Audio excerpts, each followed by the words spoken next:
Good morning! Beautiful day with me, Bilyonaryo Master Hans ko. Ito po, ang araw-araw na inaabangang horoscope of the day ngayong araw ng Tuesday, November 18. Simulan natin sa mga pinanganak ng iyong pilat. Pakinggan muna bago mag-react. May mga bagay na hindi dapat malinaw. Hindi agad nagreklamo. Linawin ang relasyon. Yellow at 3.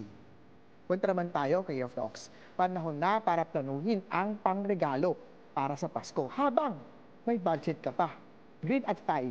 Oh, tiger na tayo. Kumain tayo ng maraming prutas, lalo na yung matataas, ang vitamin C. Blue at 8.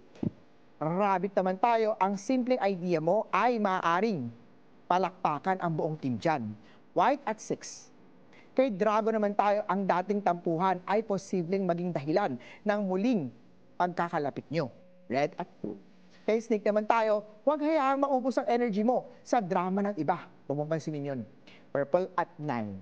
Ito naman, kay of the Horsey, iwasan ang pagbili ng mga luxury item kung may mas importante na dapat unahin. Gold at 7. Kay Sheep naman tayo, magandang energy para sa solo na trabaho. Mas marami kang matatapos nang walang istorbo. Beige at 1. Kay Monkey naman tayo, may darating na offer na may hidden charges. Basahin ang mga fine print. Brown at 6. Kay Rooster naman tayo, magandang araw para sa deep breathing o mga light na yoga. Silver at 4. Kay Dog naman tayo, may dating malamig na, muling magiging malapit pa. Pero dahan-dahan mo lang ito. Red at 9. Kay Pig naman tayo, may parating na bonus, rebate, or mga refund. Gamitin ito sa tamang bilihin.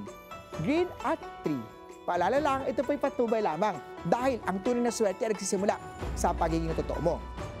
Araw-araw na abangan ang horoscope of the day dito lang po sa Beautiful Day with me, Master Hans Kua.